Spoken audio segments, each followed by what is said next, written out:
Assalamu alaikum students. This is the final topic on transformation. Actually final with respect to rules, case studies हम बाद में देखेंगे, वो भी आगे आएंगी. तो रूल के वाले से यहाँ पे हमारे जितने भी कंस्ट्रक्ट हैं वो कवर हो जाएंगे कि how we have to transform ER model into the relational model. Till now we have transformed entities, then attributes, then we have transformed Venn relationship. Venn relationship में हम with respect to degree one to unary binary में हमने क्या किया था with respect to cardinality 1 to 1, 1 to many और many to many. तीनों के रूल देखे थे. 1 to 1 में दोबारा देखा था कि कैसे होता है, 1 to many कैसे होता है, many to many कैसे होता है. फिर यूनरी को देखा था. यूनरी को सिंपल मैंने आपको कहा था, ज़्यादा उसको रूल देखने की जरूरत नहीं है. आप सिंपली यूनरी को on the base of role transform कर दें बाइनरी में, और फिर बाइनरी के रूल्स आपको पता है. ये ट्रांसफॉर्मेशन हम कर चुके हैं. अभी हम रिलेशनशिप देखें तो हमारे पास दो टाइप के रिलेशनशिप रहते हैं, टर्नरी और क्वाटर्नरी. तो वन बाय वन देखते हैं कि हम टर्नरी को कैसे ट्रांसफॉर्म करेंगे. टर्नरी रिलेशनशिप क्या होता है, जिसमें आपके पास तीन एंटिटीज इन्वॉल्व होती हैं, जिसकी हमने कहा था डिग्री 3 होती है. Degree 3 means how many entities, number of entities show the degree. Ternary 3 से and then so degree 3 means 3 entities are involved. तो रूल क्या होगा, make 3 relation for the entity. और फिर जो उनके दरमियान में रिलेशनशिप है उसके लिए अलग से टर्नरी रिलेशनशिप जस्ट डील होता है जस्ट लाइक आपका वो था many to many. Many to many में हमने कैसे किया था, दो आपके बाइनरी का मैनी टू मैनी कैसे किया था हमने, दो एंटिटीज का रिलेशनशिप बन गए थे और तीसरा बना था किसके लिए, रिलेशनशिप के लिए. टर्नरी के लिए भी वही काम करना है. क्या करना है, you have to transform 3 entities into the relation and then relationship into the relation, exactly similar to the Venn relationship. So in ternary relationship there will be at least 4 relations. इससे ज्यादा हो सकते हैं क्योंकि मल्टीवैलिएट एट्रीब्यूट भी हो सकते हैं. At least 3, at least 4. 4 कैसे, 3 for the 3 entities and 4th for the relationship. Suppose ये आपके पास एग्जाम्पल है, manager opens account for customer. तो in ternary relationship there is no significance for the cardinality. Cardinality की सिग्निफिकेंस आपकी 1 to unary में होती है या बाइनरी में होती है. टर्नरी में इसकी कोई सिग्निफिकेंस नहीं होती क्योंकि for the ternary relationship we blandly transform in create a relation for the relationship. इसमें ऐसा नहीं होता कि एक ही प्राइमरी की दूसरी साइड पे जाएगी. ये हमेशा क्या होता है, एक अलग से रिलेशन बनेगा. तो अगर इसको देखें तो आपने मैनेजर का रिलेशनशिप बनाना है और उसके एट्रीब्यूट डील करना है, कस्टमर का रिलेशन बनाना है, अकाउंट का रिलेशन बनाना है, and then there will be relation for the किसके लिए, ओपन के लिए. क्या किया हमने, कस्टमर का एक रिलेशन बनाया, मैनेजर का रिलेशन बनाया, अकाउंट का रिलेशन बनाया, देन ओपन का रिलेशन बनाया. ओपन में जैसे मैनी टू मैनी में क्या था, दोनों की प्राइमरी की जाती थी. यहाँ पे जितनी अब 3 है तो तीनों की प्राइमरी की जाएंगी और मिलकर यहाँ पे फॉरेन की बनाएंगी. ये एक कंपोजिट की है, एक प्राइमरी की है, मिलकर एक प्राइमरी की बना रही है और तीनों की तीनों क्या है, फॉरेन कीज हैं.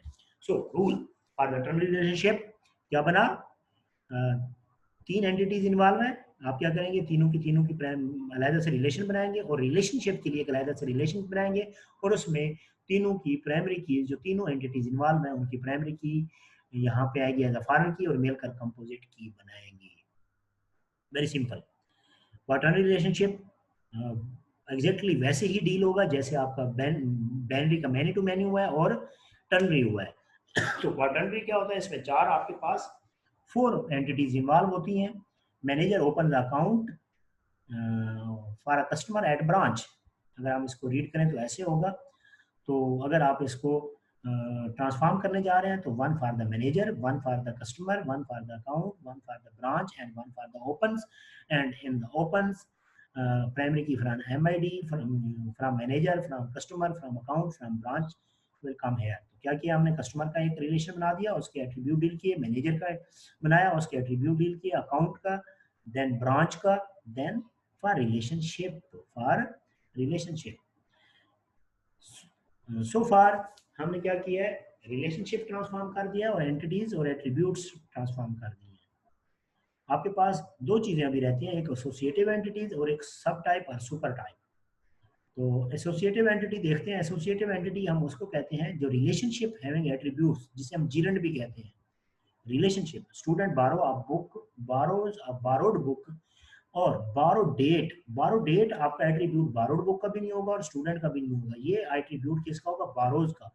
अब बारोज एक ऐसा रिलेशनशिप है that have an attribute, that have, अभी तक हमने जितनी प्रीवियस एग्जांपल देखी है उसमें जो रिलेशनशिप है उसके एट्रीब्यूट नहीं होते, लेकिन हमारे पास ऐसी सिचुएशन हो सकती है जिसमें रिलेशनशिप के भी एट्रीब्यूट्स होते हैं।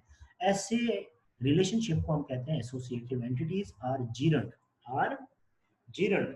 अगर ऐसी कोई सिचुएशन आएगी तो फिर जहां पे एसोसिएटिव एंटिटी होगी तो उस वक्त आपने इस कार्डिनैलिटीज को भूल जाना है, यहाँ पे 1 to 1 नहीं देखना। फिर आपने क्या करना है, एसोसिएटिव एंटिटी के लिए अलहदा से रिलेशन बनाना है। Associative entity will be just dealed as many to many. Gerund के लिए हमेशा अलहदा से क्या बनता है, रिलेशन बनता है। फिर वन साइड की प्राइमरी की दूसरी साइड पे नहीं जाती।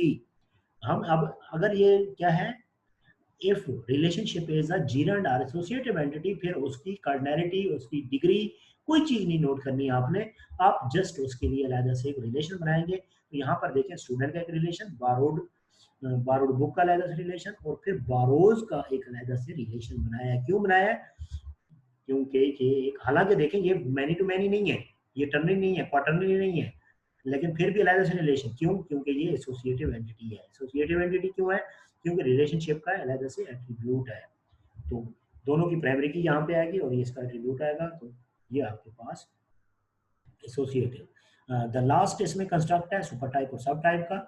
तो हमने क्या करना है, सुपर टाइप के लिए एक रिलेशनशिप बनाना है, उसमें एक एक्स्ट्रा एट्रीब्यूट देंगे जो डिस्टिंग्विश करेगा उसकी सब टाइप को। इसी तरीके से क्रिएट रिलेशन फॉर सब टाइप, उसको देखना है। और प्राइमरी की सुपर टाइप की किस में जाएगी, सब टाइप में भी जाएगी, लेकिन यहाँ पे वो प्राइमरी की के तौर पे ही जाएगी, फॉरेन की के तौर पे नहीं जाएगी। याद रखें, हमने जितने भी अभी तक प्राइमरी की मूव की हैं वो दूसरे रिलेशन में जाके फॉरेन की बनती है। यहाँ पे जो सुपर टाइप की प्राइमरी की है वो सब टाइप में भी प्राइमरी की होगी, फॉरेन की नहीं होगी। एग्जाम्पल देखें, हमारे पास इम्प्लाई है, इम्प्लाई के एट्रीब्यूट है नेम, और नेम फर्दर डिकम्पोज हो रहा है एफ नेम और एल नेम में। इम्प्लाई की आईडी है, विजिटिंग इम्प्लाई है, परमानेंट इम्प्लाई, दो सब टाइप हैं, ये ओवरलैप हो सकते हैं। इम्प्लाई के और भी ग्रुप हो सकते हैं क्योंकि हमने पार्शियल वो की है। याद रहे, पार्शियल हो या टोटल हो, ओवरलैप हो या डिसजॉइंट हो, इसकी नोटेशन आपकी इसमें नहीं है, ये इम्प्लीमेंटेशन लेवल में जाएंगी। हमने क्या किया, इम्प्लाई, इम्प्लाई का ईआईडी, एफ नेम और एल नेम। एक आ गया टाइप, टाइप क्यों आया यहाँ पर देखिए, हमने कहा with extra attribute that distinguish each सब टाइप। तो यहाँ पे हमारा क्या होगा, विजिटिंग और उसका होगा, तो उसके वाले से हमारे पास सुपर टाइप के हमेशा एक एट्रीब्यूट एक्स्ट्रा हुआ करेगा जो एक्चुअली डिस्टिंग्विश किया करेगा।